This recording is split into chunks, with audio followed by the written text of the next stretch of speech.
Rail bus. Indian రైల్వేస్‌లో రైలు బస్‌కు ఒక ప్రత్యేకమైన స్థానం ఉంది. ఒకప్పుడు మన తెలుగు రాష్ట్రాల్లో 2 రైలు బస్సులు నడిచేవి. ఒకటేమో కాకినాడ, కోటిపల్లి మధ్య, మరొకటి బొబ్బిలి, సాలూరు మధ్య. రైల్ బస్ అంటే పేరు చెప్పినట్లుగానే బస్సు మరియు రైలు కలయిక. చూడటానికి బస్సులా కనిపించినా ఇది పూర్తి స్థాయి రైలే. బస్సులో కండక్టర్ ఎలాగైతే టికెట్లు ఇస్తారో, రైలు బస్సులో కూడా కండక్టర్ ఉండేవారు. పల్లెటూరుల్లో ప్రజలు చెయ్యెత్తితే బస్సు ఆపుతారు కదా! కొన్ని చోట్ల ఈ రైలు బస్సు కూడా ప్రయాణికుల కోసము అలాగే ఆగేవి. ఈ రైలు బస్సుల్ని ఏ మార్గంలో నడిపేవాళ్ళంటే, రైల్వే లైన్ అందుబాటులో ఉండి, కానీ ఆ మార్గంలో ఎక్కువ మంది ప్రయాణికులు లేరనుకోండి, ఇప్పుడు ఆ మార్గంలో గనక ఒక 9 లేదా 10 కోచులతో రైలుని నడిపినా ఆ ట్రైను ఫుల్ అవ్వదు. సో, దానివల్ల రిసోర్సెస్ అయితే వేస్ట్ అయిపోతాయి. అందుకనే ఈ తక్కువ ఖర్చుతో నడపగలిగే ఈ రైలు బస్సులను అలాంటి మార్గాల్లో నడిపేవాళ్ళు. సో, ఇప్పుడు ఈ కాకినాడ, కోటిపల్లి కానివ్వండి, బొబ్బిలి, సాలూరు ఈ 2 రూట్లు అలాంటి రూట్సే. కాకినాడ, కోటిపల్లి మధ్య దూరం వచ్చేసి 45 కిలోమీటర్లు ఈ రైల్వే లైన్‌కి సంబంధించి. మొత్తము 10 స్టేషన్‌లు ఉండేవి ఈ సెక్షన్‌లో.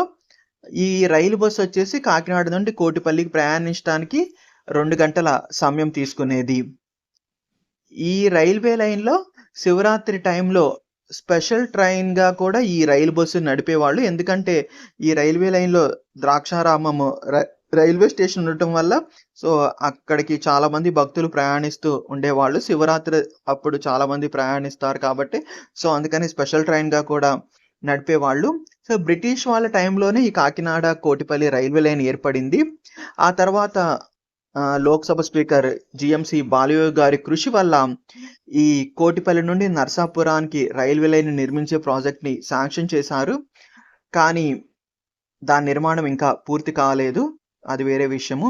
ఇంకా బొబ్బిలి, సాలూరు రైల్వే లైన్ పొడవు వచ్చేసి కేవలం 16 కిలోమీటర్లే.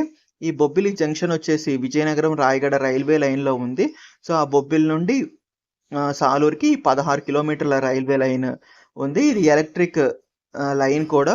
ఇక్కడ కూడా ప్రెజెంట్ రైలు బస్ నడవటం లేదు. ఏ రైలు నడవటం లేదు. కానీ రైల్వే బోర్డు కొన్ని సంవత్సరాల క్రితము ఈ సెక్షన్‌లో రైళ్ళని నడపటానికి అనుమతి ఇచ్చింది. అయినప్పటికీ కొత్త రైలు ఏది పట్టాలు ఎక్కలేదు. ఇంకా ఇవి ఎందుకు రద్దయ్యాయి అంటే, ముఖ్యంగా కాకినాడ, కోటిపల్లి రైలు బస్సు రద్దు కావటానికి ప్రధాన కారణము ప్రయాణికుల నుండి అంత ఆదరణ లేకపోవటము. మరియు ఈ కాకినాడ, కోటిపల్లి మధ్య ఈ రైలు బస్సు ప్రయాణించే రూట్‌లోనే ఈ రోడ్ ట్రాన్స్‌పోర్ట్ బాగా అందుబాటులో ఉంది. సో, దానివల్ల చాలామంది బస్సుల్లోనే ప్రయాణించడానికి ఇష్టపడేవాళ్ళు. ఎందుకంటే బస్సు ఏమో ఊర్లో గుండా వెళ్ళటం వల్ల సో, ఎక్కడానికి సులభంగా ఉండేది. రైల్వే స్టేషన్ ఏమో కొంచెం ఊరికి దూరంగా ఉండేవి. అందుకనే ప్రయాణికుల నుండి అంత ఆదరణ లేకపోవడంతో కోవిడ్‌కి ముందే వీటిని రద్దు చేశారు.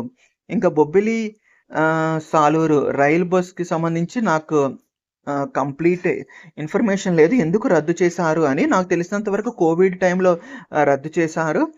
కానీ ఇంకా తర్వాత తిరిగి ప్రారంభించలేదు. మరి ప్రయాణికుల ఆదరణ లేక తిరిగి ప్రారంభించలేదా అయితే తెలీదు. కానీ ఈ బొబ్బిలి, సాలూరుకి సంబంధించి డైరెక్ట్‌గా రోడ్డు మార్గం కూడా సరిగ్గా అందుబాటులో లేదు.